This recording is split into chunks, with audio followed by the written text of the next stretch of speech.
We'll say good morning again. It is Wednesday, November 1st, 2023. It's 8:20 a.m. now. We did a video earlier, and for some reason, the Zoom recording only showed one of our maps. So we're going to redo it and try to show you all the maps. The headlines this morning, we're going to talk about a lot of rain that we got last night and early this morning. Potential for more rainfall, quite a bit more rainfall, especially on Friday. Friday seems to be the heaviest day when it comes to wind from the north and also rain.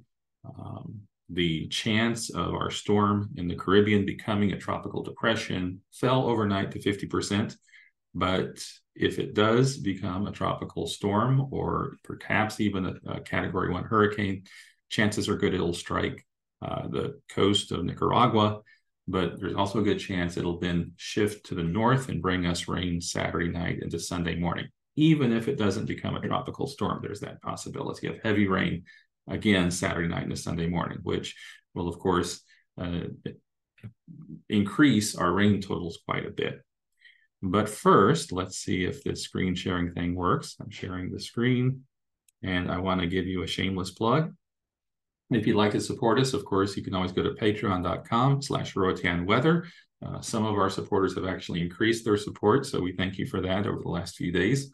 But even if that's not your thing, go to the YouTube channel. Perhaps you're watching right now, but if you're not watching on YouTube, if you're watching on Facebook or on the website, click through to the Facebook page, the YouTube page, and subscribe. We would love to get over the 1,000 subscriber mark. That'll help us out quite a bit. So we thank you for that in advance. Let's take a look at our rain totals from last night.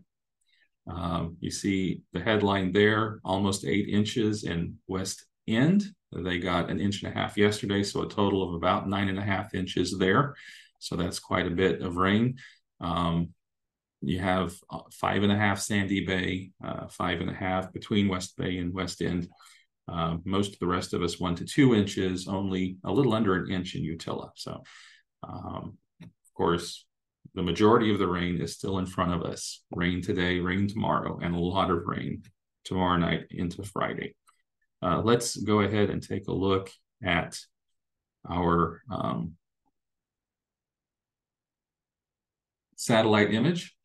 So this is the overnight, what happened with our potential tropical storm up here is the Dominican Republic and Haiti. Overnight is a big time for tropical storms because you have what you call nighttime convection, when the cloud tops really build up. And you see some of that on the north side here, but you don't see so much in the center of the storm. So this is still a very disorganized storm. So I think part of that is why the National Hurricane Center lowered the potential probability to 50% on this. Now, what we got overnight, you can see we had nighttime convection in our neighborhood. Just to our northwest, we have some pretty high cloud tops, and that brought a lot of rain to the west side. Down here, you can see Tropical Storm Pilar is going to start moving the other direction. Some of the rain totals I saw for El Salvador weren't terrible, so I think they should do okay through all of this. And you can see our convection firing up over here, and then getting a little better as we get into the morning hours. There's the disturbance, the X under Dominican Republic, 50% chance as it moves to the west. Let's take a look at the wind right now. So if we go up here to the GFS, we can see west winds today, 3-foot seas, a little bit lighter winds tomorrow as the winds do shift to the north. And then Friday being the potential for a windier day, perhaps in the afternoon, some 25, 30 mile an hour winds. Tomorrow, we're looking at 5 to 6 foot seas on the north side. Potential on Friday, 7 to 8 foot seas. So definitely be careful on the seas out there. And of course, that's the day that looks like the rainiest for us. We could see some pretty high rain totals on Friday. Saturday and Sunday, what happens all depends on which way Vince goes.